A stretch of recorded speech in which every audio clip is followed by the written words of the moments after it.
최근 유튜버 침착맨이 홍명보 감독 선임에 대한 대중의 비판을 꼬집다 역풍을 맞았습니다. 이번 홍명보 감독 선임에 어떤 문제가 있는지 이해 부족으로 생각되는데요. 그렇다면 이번 선임이 정말 무엇이 문제인지, 대한축구협회가 왜 이렇게까지 욕을 먹고 있는지 알려드리겠습니다. 발단은 클린스만 감독 선임부터 거슬러 올라갑니다. 카타르 월드컵 16강이라는 성공을 이끌었던 파울로 벤투 감독이 재계약 의사를 밝혔음에도 불구하고 재계약 기간을 이유로 벤투를 떠나보내면서 차기 감독이 매우 중요한 상황이었습니다. 팬들은 벤투를 놓친 대한축구협회의 결정에 대해 이해하기 어려웠지만 그간 벤투에게 단엄이 없던 것은 아니었기에 큰 논란 없이 보내줬습니다.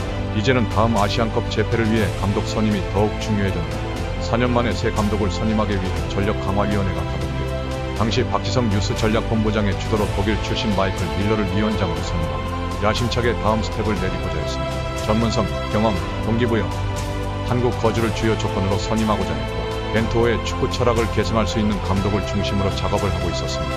로베르토 모레노, 바이드 할리루치처럼 대한민국 대표팀에 적합한 감독들이 있었음에도 불구하고 느닷없이 후보군에 별로 언급이 안 되던 클린스만 감독이 선임되었습니다. 독일 대표팀 사령탑으로 2006 월드컵 4강에 오르긴 했지만 사실상 외부 수석 코치의 몫이 크다는 평가가 많고 결정적으로 BSC 헤르타 베를린 시절 3개월 만에 SNS로 독단적인 결별을 선언한 점 클린스만 감독 선임에 상당한 불안 요소로 작용했습니다. 이러한 이유로 마이클 밀러 위원장의 인맥에 의한 선발이 한국 축구를 무시하는 처사가 아니냐 하는 등 논란이 있었습니다. 논란을 해소할 수 있는 선임 기자회견이 중요했지만 마이클 밀러 위원장 정확한 선임 이유를 에둘러 정확하게 말하지 못했고 공문서답하는 등 의문만 남긴 채 기자회견을 마치면서 밀러 위원장을 향한 비난이 더 커졌습니다. 심지어 국내 거주 여부, 사단의 합류 등 계약 조건조차 잘 모르는 모습을 보였는데요. 이렇게 논란 속에 클린스만 감독이 선임되었고 전 국민이 분노한 클린스만의 기행이 이어졌는데요. 역대 최악의 경기력 끝에 최강 전력으로도 아시안컵 4강에서 탈락하는 모습을 보여줍니다.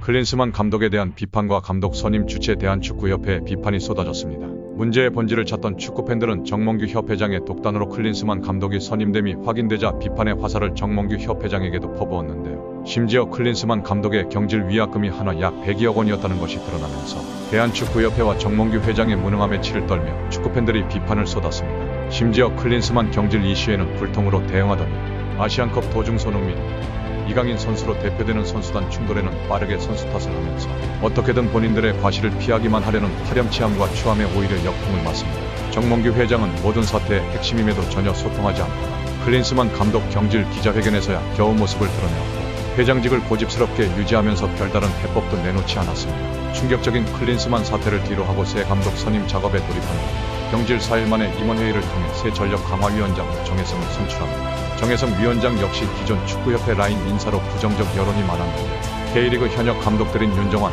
고정훈 등 전력강화위에 집중하기 어려운 인물들을 위원으로 내세웠고 2월 안에 감독을 선임한다는 무리수를 두게 됩니다. 당연히 불가능에 가까웠고 3월 국내파 정식 감독 선임 작업이 진행됩니다. 전력 강화위 짓고 있는 브리핑마저 본인의 상황에 맞을 때만 하는 불통행보까지 보여줬고 결국 3월 A매치에 파리 올림픽을 준비하던 황선홍 감독을 임시 감독으로 선임합니다. 나름의 정당성은 있었지만 파리 올림픽 준비에 대한 우려의 목소리가 커졌고 문제가 생길 시 정혜성 위원장 본인이 책임지겠다는 말을 남기기도 했는데 결과적으로 황선홍 감독의 외도에 40년 만에 올림픽 탈락이라는 상황까지 나옵니다. 물론 정혜성 위원장, 정몽규 회장의 책임지기는 전혀 없었습니다. 이후에도 한국 축구팬들의 많은 지지를 받았던 유력 감독 후보 르나르와는 감독의 결혼이 있었음에도 스케줄 조정을 해주지 않고 만남을 거부했으며 나이를 문제 삼았던 세뉴 귀네슈 감독, 현직 감독임에도 무리하게 접촉했던 카사스 이라크 감독 등 적극적인 PPT를 준비하며 한국행에 다다랐던 제시 마치 감독까지 이해할 수 없는 조건들로 모두 놓치고 말았습니다. 결국 충격적인 협상력을 보였던 대한축구협회는 6월 A매치까지 감독 선임에 실패했고 다시 한번 김도훈 임시 감독을 선임하는 파행을 보여줍니다. 물론 다행히도 김도훈 감독이 안정적인 지도력을 선보이면서 최고의 소방수 역할을 해줬지만 축구협회는 다시 논란에 불을 지핍니다. 수차례 축구협회를 비판하며 거절했던 홍명보 감독과 소방수 김도훈 감독을 후보로 올리며 클린스만 경질 이후 과정들이 아무 의미 없도록 되돌려버린 것은 물론 K리그 현직 감독을 시즌 중에 빼가는 K리그 패싱이 축구팬들의 여론이나 눈높이를 전혀 고려치 않는 모습을 보입니다. 하지만 당시 모든 후보들에게 거절을 당하면서 낙동강 오리알 신세가 된 축구협회였는데 심지어 전력강화위원회가 열리면 여러 루트로 각기 다른 이야기들이 쏟아져 나오면서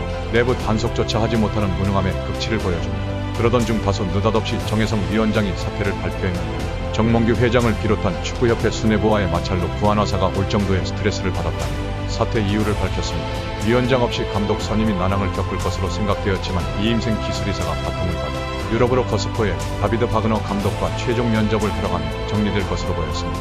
두 감독의 이름이 나오고 이임생 기술이사가 움직인다는 소식, 한국 선수들과의 인연, 커리어, 전술 철학이 나름대로 있는 이들이었기에 여론이 진화되었습니다. 이임생 기술이사가 이들을 만나러 갔다 돌아온 날짜는 7월 5일로 알려졌습니다. 불과 이틀 뒤 7월 7일 홍명보 울산 HD 감독의 대표팀 감독 내정 속보가 떴습니다. 그간 축구협회의 관심설에 상당한 비판의 스탠스를 보였던 홍명보 감독입니다. 한창 우승 경쟁을 진행 중이던 K리그 울산 HD의 감독을 빼오는 상황이 되면서 많은 팬들이 우려했던 국내파 졸속 선임, K리그 무시, 축구협회의 불통 등이 현실이 됩니다. 홍명보 감독 내정 기사가 발표되고 이임생 기술이사의 취임 브리핑에 시선이 모였는데 역대 최악의 브리핑으로 꼽힐 만큼 알맹이는 전혀 없는 브리핑으로 여론을 더 악화시킵니다. 브리핑의 주요 내용은 홍명보 감독 선임 8가지 이유와 본인의 그간 힘든 심정이었는데요. 이임생 기술이사가 발표한 홍명보 감독 선임의 8가지 이유인데요. 모든 항목을 대한축구협회의 그간 발언이나 행적으로 모두 반박할 수 있습니다. 전술 유사성이라 함은 후방 빌드업을 이야기하는 것이고 벤투 연임을 거부한 것이 모순됩니다.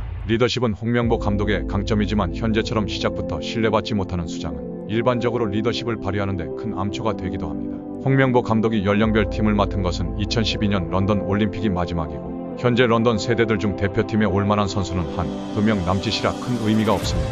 홍명보 감독은 대한민국 대표팀 지휘봉을 잡고 최근 20년간 월드컵에서 승리가 없던 유일한 감독이자 최근 20년간 감독 중 최저 승률을 기록한 감독입니다. 파울루 벤투 감독 재계약 거부의 명분이 사라지는 어이없는 이유입니다.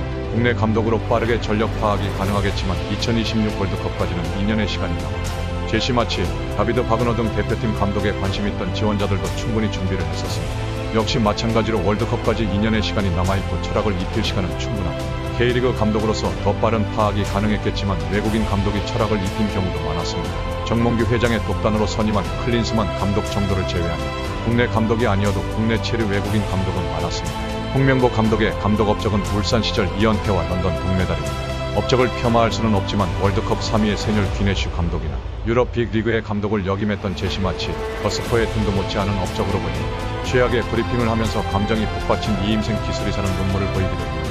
홍명보 감독 선임은 이임생 이사의 단독 결정이었다며 논란을 가중시켰습니다. 심지어 전력강화위원회 소속 박주호 위원도 본인의 유튜브 채널을 통해 실제로 홍명보 감독 선임 당시 이렇다 할 논의가 없었다는 것을 드러내기도 했습니다. 이후에도 박주호 고소, 홍명보 감독 인터뷰 논란 등 대한축구협회의 파행은 현재 진행형입니다. 대한축구협회와 홍명보 감독에 대한 비판은 단순한 감독 자질에 대한 문제만이 아니라 많은 축구팬들이 사랑하고 응원하는 국가대표팀을 몇몇 인물들이 쥐락펴락하고 대한민국 축구의 근간인 K리그를 무시했으며 한국 축구의 황금 세대를 독단적 결정으로 망치고 있는 데다 가까스로 만든 한국 축구의 시스템을 짓밟고 무너뜨리고 있기 때문입니다. 전 국민을 하나로 만들어줬던 2002년 월드컵부터 대한민국 최고의 스포츠 산업으로 자리 잡은 국가대표팀 축구가 더 이상 흔들리지 않았으면 하는 간절한 바람입니다.